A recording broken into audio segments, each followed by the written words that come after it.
Mr. President, hindi pwedeng sisihin na nagkulang tayo sa pagbibigay sa kanila. Kasi nga ang daming ang pera na nandyan. Hindi nila pinamimigay ang pera dun sa mga nangangailangan at tinuturuan din natin sila ng leksyon. Kinailangan pa ba natin na i-zero talaga si PhilHealth to free up 74 billion pesos, Mr. President? I know, Mr. President, that's also the question of many. And I've thought about this long and hard. And there's no denying that PhilHealth has a savings amount of 600 billion, Mr. President. And that's also the reason why initially the administration thought of it as a way also to augment certain short fundings that we had, for example, for health workers, etc. Hindi natin maintindihan ba't hindi nila ginagamit yung pera na nandun na meron sila na naka-impact sa isang, ewan ko kung anong klaseng account yan, savings account, na ang kinikita ay mas mababa pa kesa sa inflation. Mr. President, hindi pwedeng sisihin na nagkulang tayo sa pagbibigay sa kanila. Kasi nga ang daming ang pera na nandyan. Hindi nila pinamimigay ang pera dun sa mga nangangailangan at tinuturuan din natin sila ng leksyon. Kung bigay ka ng bigay, nandun lang yung pera, hindi naman nagagamit. Paano naman yung mga ibang programa rin ng gobyerno na nangangailangan din ng funding? Yun nga yung sinasabi ko, pag meron kang, syempre, di ba, sinasabi natin, 5 yung anak mo, lahat yan kailangan pantay-pantay na mabigyan mo. Totoo yun. Pero sa lahat sa kanila, tinitignan mo rin kung sino may pangangailangan at sino naman ang may kakayanan na itayo rin ang kanyang sarili. Yun din ang sinasabi natin, it's a leadership problem also in PhilHealth and it's a disbursement problem. Gaya nga ng sinabi ni Senator Cynthia, ang problema din sa PhilHealth, hindi na natin alam kung ano ba talaga yung mga benepisyo natin. Wala tayong card na nagsasabi hanggang dito o ganyan ang maibibigay sa'yo. Ang tagal-tagal ng approval minsan. Hindi alam ng ating mga kababayan kung paano sila comply dun sa mga requirements. So ito yung mga nagiging issue. Hindi sila kulang sa pera. At alam ko yung iba talagang pinagdidiinan ito. Pero 600 billion ang meron sila.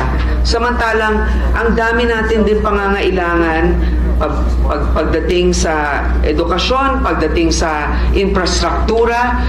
Alam mo, maganda talagang magbigay ng social protection, wealth transfer. Importante yan.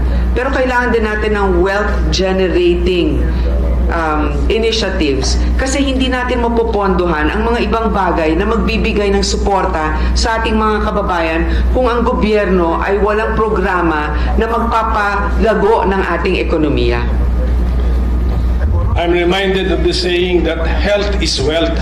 But I don't think, Mr. President, that we can use funds meant for health so that we will justify this, that we will generate wealth for the nation. Mr. President, the budget of the DOH has increased from last year.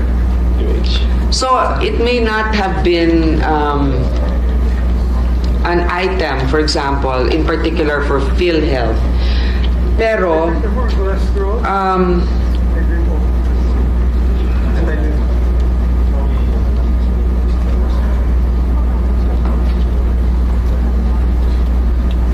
meron naman pong increase na nangyari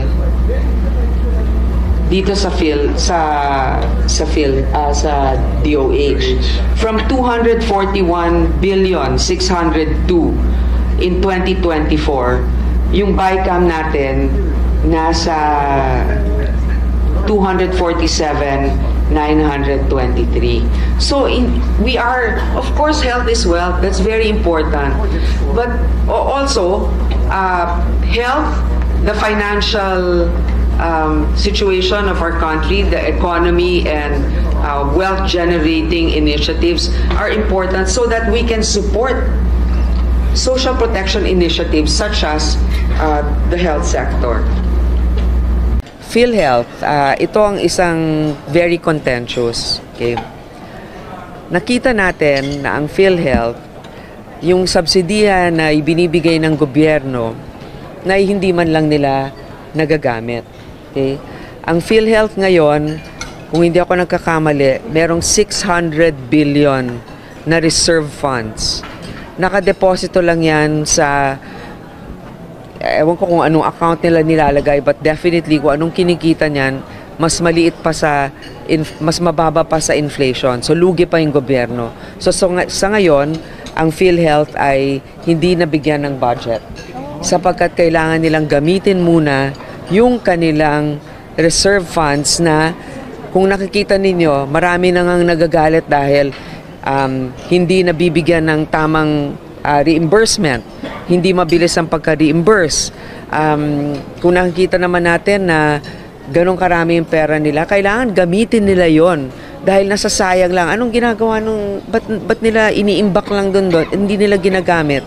So, doon sa mga sektor na talagang walang pondo, doon natin nilagay yung mga sobra naman sa iba na alam natin hindi nila kailangan.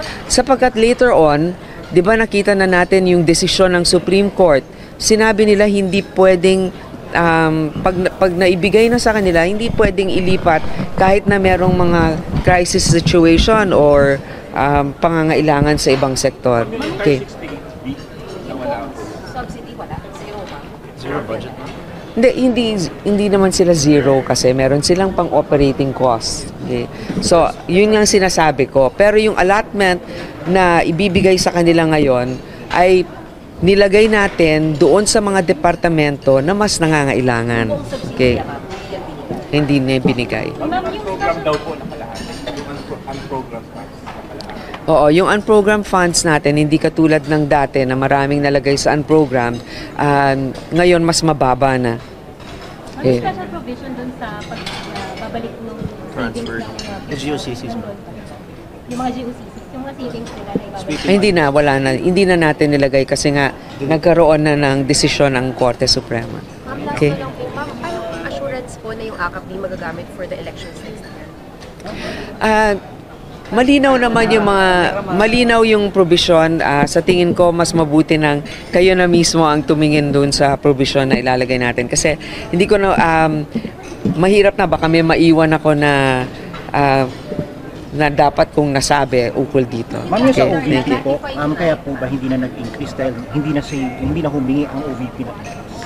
Well, unang-una, hindi naman sila informally or formally humingi na ng increase.